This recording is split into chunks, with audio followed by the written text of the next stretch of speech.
Hello friends, welcome to the YouTube education and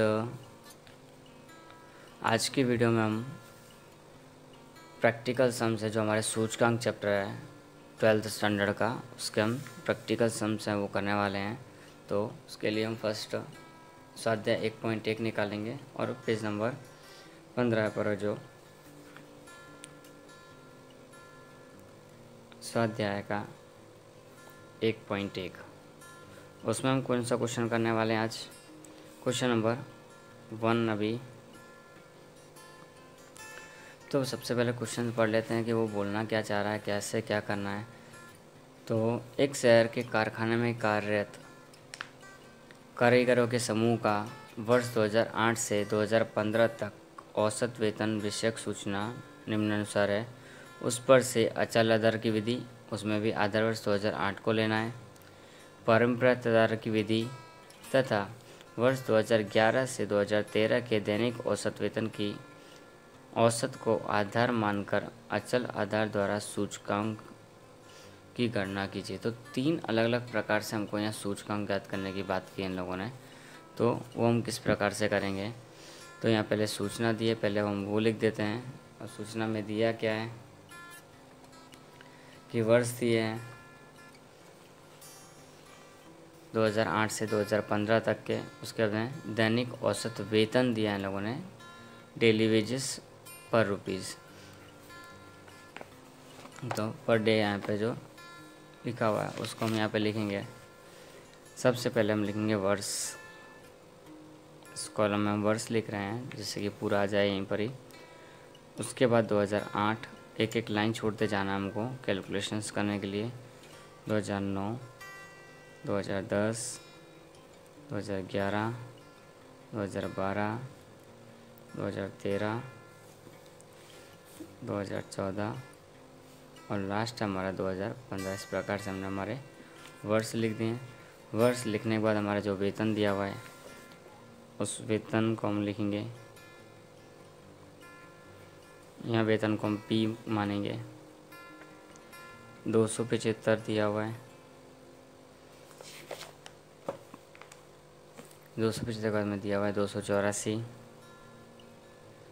उसके बाद में दिया 289, 293 दिया हुआ है, 297 किया है, फिर 313 हो गया है, 328 हो गया और लास्ट में 345 तक वो पहुंचा है।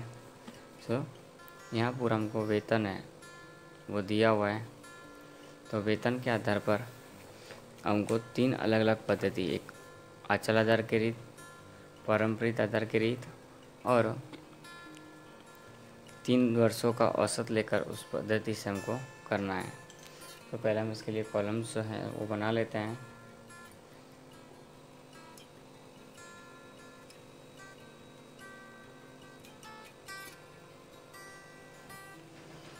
तो स्केल से हम पहले इसके कॉलम बनाएंगे। कॉलम किस तरह से बनाने हैं यहाँ पे आपका देख लेना है कि 3 मेथड है। तो 3 मेथड के लिए हमको 3 अलग अलग प्रकार के यहाँ पे कॉलम्स बनाने हैं। उसके बाद में हमारे लास्ट है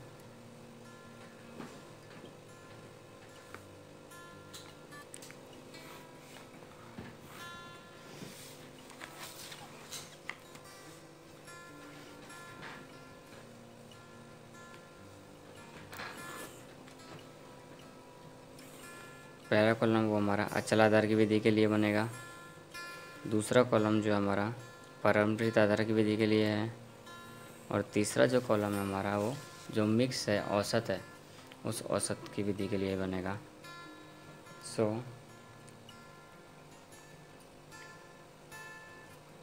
सबसे पहला अचल आधार की रीत।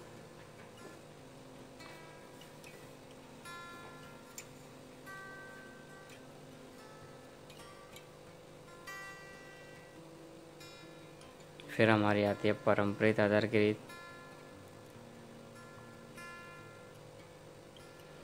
और लास्ट में हमारा आता है 2011 से 2013 तक का औसत। तो जैसे जैसे हमको बोले ऐसे से हमको काम करना है। तो हमको पहले बोला अचल आधार की विधि, और उसमें भी ब्रैकेट में लिख के दिया था कि 2008 को आधार मानना है। तो जो भी ये लोग बोले हमको उसी को आधार मानना है, हमारी मर्ज़ी से हमको कोई भी वर्ष को आधार वर्ष नहीं चूज़ करना है। इन लोगों ने दिया 2008। तो अचल आधार का सूचकांक हमेशा कितना होता है? 100। ये यहाँ पर हम लिखना चाहो तो लिख सकते हो। 1 मार्क MCQ या सेक्शन बी के अंदर क्वेश्चन मार्क हो सकता है, इम्पोर्टेंट है। अचल आधार का सूचकांक हमेशा कितना होता है? 100। तो अचल आधार का सूचकांक कितना होता है? हमेशा 100 होता है, ध्यान में रखना है। अब उसके बाद में तो हम देखो ये अचल आधार का हमारा आधार वर्ष है, तो उसका सूचकांक डायरेक्टली बिना कोई कैलकुलेशन के 100 लिख दे रहे हैं, तो 100 वहाँ पर हो जाएगा। उसके बाद में हमारा क्या है, सूत्र क्या होता है इसका? P1/P0 गुणा 100। ये हमारा किसका सूत्र है? आई का एक सामान्य सूत्र है, इसके लिए हम इसको यहाँ यूज़ कर सकते हैं। जैसे जैसे हमारा वर्ष बदल जाएगा, P1 बदलता जाएगा, बट P0 इसके अंदर सेम रहेगा। अचल आधार यहाँ पर हमने इसको माना है इसके लिए, तो लिखेंगे हम 284/275 गुणा 100। जो आंसर आएगा हम उसको यहाँ लिखेंगे। उसके बाद में 289/275 गुणा 100, जो आंसर आएगा उसको यहाँ लिखेंगे। 293/275 गुणा 100, 297/275 गुणा 100, 313/275 गुणा 100, 328/275 गुणा 100, 345/275 गुणा 100। अब इन सबको हमको कैलकुलेशन कर देनी है कि कितना आएगा। अब देखो यहाँ अचल आधार की रीत हमने चूज़ की है, तो वहाँ देखो सब में आधार क्या है? अचल। अचल यानी कि जो बदलता नहीं है ऐसा आधार। तो यहाँ आधार क्या है? सेम है, 275 सब भी में एक जैसा। अब हम सबकी गणना करेंगे। 284 गुणा बाजू में 100 है तो 100 किया, डिवाइड बाई 275, 103.27 वहाँ पर हमारा आया। पॉइंट के बाद हमको 2 डिजिट ही लिखनी है, और चाहो तो एक भी लिख सकते हो। फिर 289 गुणा 2 यानी कि इसी में कर देंगे, 275 वहाँ पर आया, और आंसर है 105.09। 293.00 डिवाइड बाई 275, 106.55 हमारा वहाँ आया। 297 भाग्या 275 हमारा आएगा 108 परफेक्टली। फिर 313/275 आया हमारा 113.82। 328 भाग्या 275 119.27। फिर 345 भाग्या 275 जो आएगा हमारा 125.45, और 46 हम लिखना चाहे तो लिख सकते हैं। तो ये हमारी अचल आधार की विधि। अब इसी में अब हम पारंपरिक आधार की विधि करेंगे। तो पारंपरिक आधार की विधि कैसे होगी हमारी? जो हमारा 100 है पहले वाले का, वो तो वही रहेगा, क्योंकि इससे आगे हमारे पास में कुछ है नहीं इन्फॉर्मेशन इसके लिए। उसके बाद में सेम 284 डिवाइडेड बाई 275 इंटू 100। तो इसके अपन में ये गुणा 100 करेंगे, कितना आएगा अपने पास में? 103.27 पर। अब जब थर्ड नंबर का हमारे पास आया 289/284 इंटू 100, हमने ऐसा कैसे किया? क्योंकि परम्परित है, बदलता रहेगा, हर साल नया आएगा तुम्हारे पास में, दोनों के दोनों ही। उसके बाद में 293/289, उसके बाद में 297 उसके जस्ट ऊपर 293 गुणा 100। फिर 313 हमने लिया, उसके जस्ट ऊपर वाला हमारे पास 297 गुणा 100। फिर हमने लिया 328/313 गुणा 100। फिर हमने लिया 345/328, उसके जस्ट ऊपर जो भी हमको लेना होता है इसके लिए। ये हमारी क्या हो गई, परम्परित आधार की रीत है, पर हमको गणना करनी ही है। 289 इंटू 100 है, तो इंटू 100 डिवाइड बाई 284, 101.76। 293 भाग्य 289, 1.38, 101.38।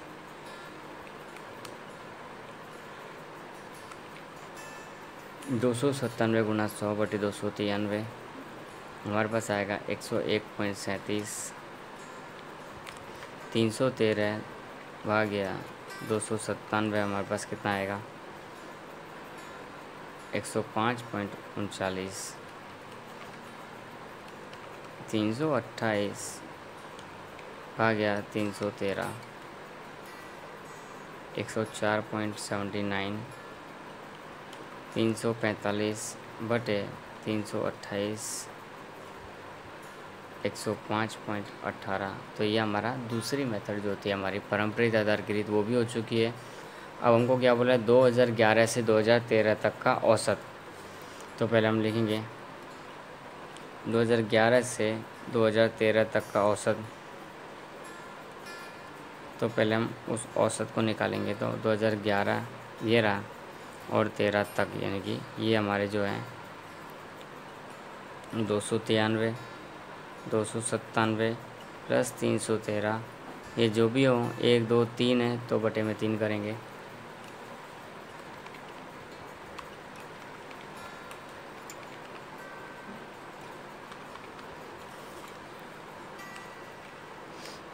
नौ सौ तीन, फिर 1 2 3 है ये, तो 3 से हम भाग भी देंगे उसको, तो 301 वहाँ आएगा। कितना आएगा, 301। तो ये हमारे सब में अचल आधार के रूप में रहेगा, क्योंकि वहाँ लिखा हुआ है कि हमको ये कौन सा करना है, अचल आधार के रीत में। तो बटे में सबके में क्या आएगा, 301। 275/301 गुणा 100।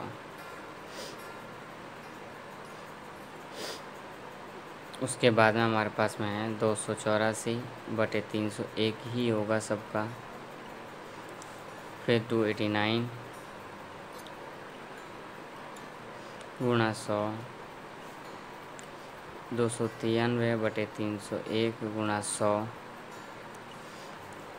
297/301 गुणा 100।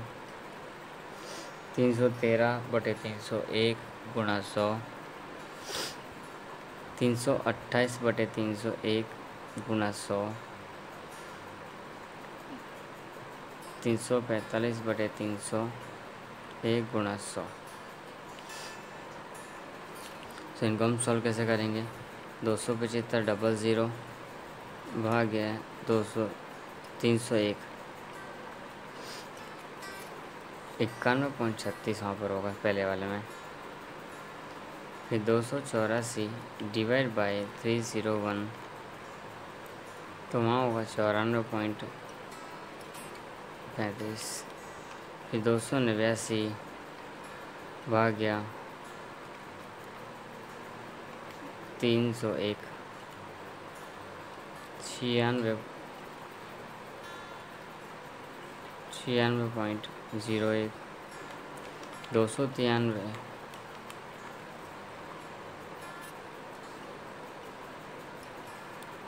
भाग्य 301, 97.34। 297 भाग्य 301,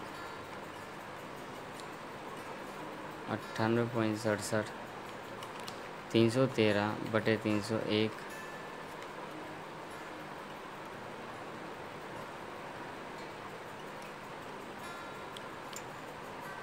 328 भाग्या 301,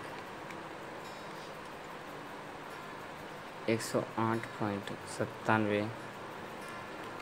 345 भाग 301 गुणा 100 हम करेंगे तो 114.61 हमारा सबसे लास्ट में आता है। 62 भी हो सकता है। तो इस प्रकार से हमारा क्या हो गए, आचाराधारकृत, परंपरित आधारकृत और औसत आधारकृत जो है हमने इस तरह से किए। अब इसके सिवा इसके अंदर कुछ नया तो होता नहीं है, तो और ना ही इस टाइप का एग्ज़ाम में इतना ईजी पूछेंगे। सो हम इतना ही रखेंगे और नेक्स्ट लेक्चर में आगे के हम जो मेथड्स हैं उनके बारे में डिस्कस भी करेंगे।